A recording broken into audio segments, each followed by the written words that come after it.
As a representative of the Philippines, but she has also garnered multiple accolades, including Best in Friendship, the Wahian People's Choice Award, the Best in Catwalk, and last but not the least, the first runner-up in a Miss Teen International Star 2024. Let's give a warm welcome to Angelique Cabrera Manay. Please a round of applause. Good evening, everyone. First off, of course, I want to congratulate my youngest sibling for winning a crown. Bebe, congrats.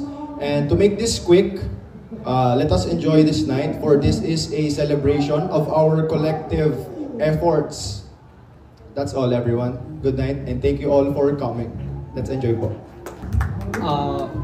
Magandang gabi po sa lahat ng pumunta dito sa welcoming party ng aming kapatid. Again, congrats Angel for winning the first runner-up sa Thailand. We are really proud of you. Ang wish ko ay sana hindi lumaki ang ulo and ipagpabuti ang pagmumodeling. Andito lang kaming kapatid mo at ang mga magulang mo. Laging gagabay sa'yo. That's all, and let's enjoy the night. Yeah. Magandang gabi po. Iboto niya ako bilang kandidato. Kinakabahan ako, hindi talaga ako sanay sa ganito eh. Pakantahin mo lang ako na pakantahin. Kaysa magsalita lang ganito. Sample daw. Yari tayo. Mamaya mag-uminit ang carbonator. Highway agad tayo. Bebe, congrats sa mga napanalunan mo sa Thailand. Sana ituloy-tuloy natin to. Kasi nakikita ko naman kursunada mo at gusto mo ang lahat. Hanggat may laman yung wallet ko. Tuloy tayo. Lumaban tayo hanggat may laman ng wallet ko. So, sana maging masunurin ka sa lahat ng bagay. That's all. Mag-ingat ka palagi. I love you. Good evening po sa ating lahat. Nagpapasalamat po kami ngayong gabi at binigyan niyo po kami ng time. Sir, Ma'am, Mare, Pare, lahat po, Sir, lahat po ng nakarating po ngayon dito. Thank you po sa lahat at nabigyan niyo po kami ng time sa ganitong pangyayari po sa aming happenings po sa kasiyahan po na ganito. At salamat po at nag-join din po kayo. At maraming salamat sa inyong suporta, financial man or emotionally or spiritually po. Maraming salamat po sa inyong pagdating. At sana'y nandyan pa rin po kayong sumusuporta sa amin hanggat kung saan yung kaya namin na may tutulong sa aming dalaga sa kanyang pangarap. Salamat po. Sa kami, anak, congratulations anak sa lahat ng efforts na ginagawa mo. Sana ipagpatuloy mo lang yan anak. At tandaan mo lagi na nandito lang kami, si Papa, ako, mga kuya mo. Pagpatuloy mo lang yon kung ano yung pangarap mo. At tandaan mo lang ito, nandito lang kami na gagabay sa iyo at kami ang tutupad sa iyong pangarap. Thank you po sa inyo.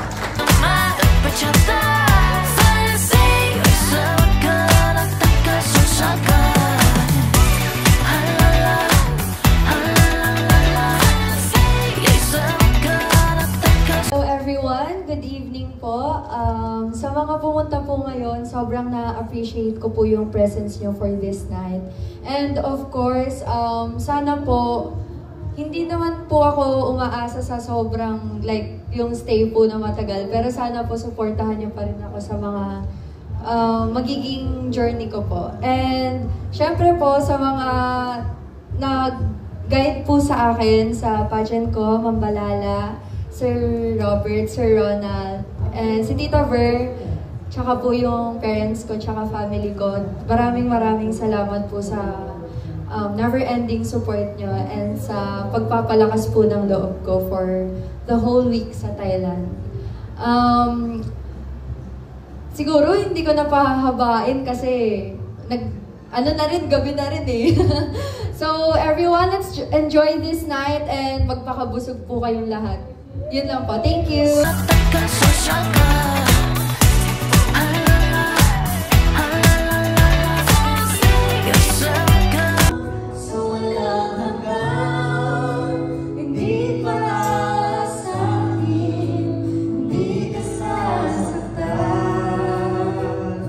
Before we end, would it be okay if you could give message, thank you, sino ang gusto mong pasalamatan at saan kanila mapafollow sa mga social medias mo? So first of all, I would like to thank everyone who has been supporting me since day one.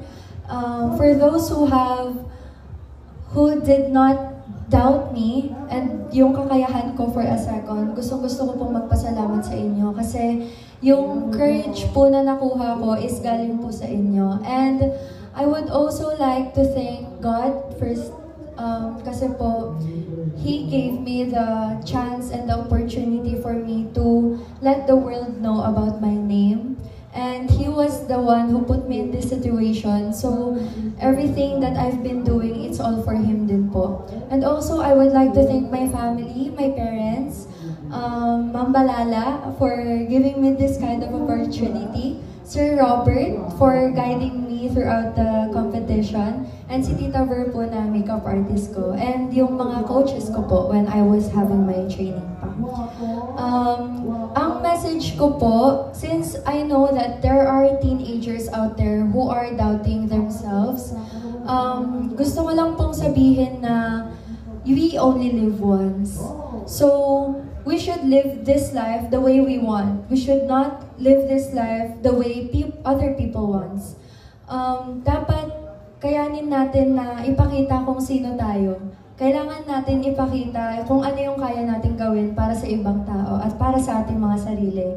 And wag kayong magda-doubt sa sarili nyo, though there are instances na mangyayari din yun. Pero just believe in yourself and let yourself set free sa world na meron tayo ngayon. And yung sa social medias ko po, my IG is Angeline's Voyage, Angeline's VOYAGE, and yung Facebook ko po is Angeline's Odyssey, a fashion voyage. And yung main Facebook ko naman po is Angel Manait, and yung Instagram ko po is ErinXivi, ERINXIVI. Thank you so much po. Thank you so much. Let's give it up for our Team Star International first runner-up, Angeline Matanges. Thank you so much po. Thank you. Good evening sa inyong lahat. Sa mga hindi po nakakilala sa akin, ako po si Consel Tol Zarcal from the 3rd District of Manila, which is right here. Nakita ko nga po si teacher doon po sa likod na isa po nakakasama po namin lagi yan tuwing may mga events kami, lalong-lalo na sa P. Gomez. Yun din, I just wanted to congratulate si Angeline sa kanyang first runner-up. Well, congratulations. Sa susunod, champion na yan. And I just like to siguro share lang din siguro some encouraging words din naman, di ba? And I know na ang laki na naging process mo to go to yung competition mo, ang dami mong pinaghandaan. You sacrificed yung school time mo din, pero na-balance mo rin din naman with all yung mga aspirations mo. And nakakatuwa din naman to see so many of yung mga students po natin ngayon na excelling in not just in academics but also sa mga extracurricular na mga activities din. And napaproud din ako kasi nung panahon ko nung nasa high school ako, which is not that long ago kasi as nakikita nyo naman medyo bata pa po ako, 28 years old pa lang po ako na counselor sa 3rd District.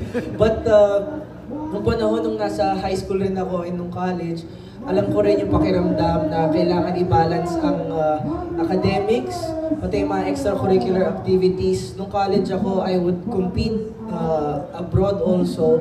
Dancer ako, maniwala ka nung panahon ng college ako. And kaya nga retired na po ngayon eh. Nung araw lang po yun. Pero nung panahon na yun, one of the things na talagang ginagawa namin is we would prepare, mag-school ako from 7:30 a.m. up until 4 p.m. or 5 p.m. Tapos magkaka-training kami from 7 p.m. all the way until 11 or 12 ng midnight. And kinabukasan uulitin din namin yon. Yung process na yon is challenging. Pero kapag mahal mo naman yung ginagawa mo, you're enjoying what you're doing, di ba? Hindi ka naman talaga magsasawa dun sa ginagawa mo. And luckily, di ba, yung hard work mo paid off. And at the same time, this is only just the beginning. Di ba? Sa amin naman, and ako bilang public servant din, dahil nakikita ko rin din naman, di ba, na you're also doing well and talagang pinagsisikapan mo din naman. If there's anything na maitutulong din naman namin ng opisina ko to help you in yung mga future na mga events mo or yung mga future na gagawin mo, wag kayong mahihiya no lumapit din sa akin. Because I know kung ano yung pinagdaanan. Pinagdaanan ko din yan back in the day, and now that I have an opportunity para makapag-give back din naman dun sa mga nangangarap din and dun sa may mga aspirations din to do something more, lalong-lalo na representing the Philippines, di ba? I would gladly give yung help ko rin naman in any way possible. Kaya, congratulations sa'yo. I wish you all the best. Narinig ko kanina, minention mo, parang next year ata ang goal mo is for Miss Manila naman. Diba? Si Sir, nakikita namin din yan sa Miss Manila. Kaya, hopefully, diba, makuha natin yung representation sa Miss Manila sa taga-Tayuman. Tama ba? Diba? Next year, baka may representative na kaagad tayo ng Miss Tayuman dito sa lungsod ng Maynila. So, keep dreaming big. Keep working hard. And kami naman, ng mga public servant mo, we will do our best to support you in any way we can. Kaya good luck sa'yo and God bless lagi. Maraming salamat po.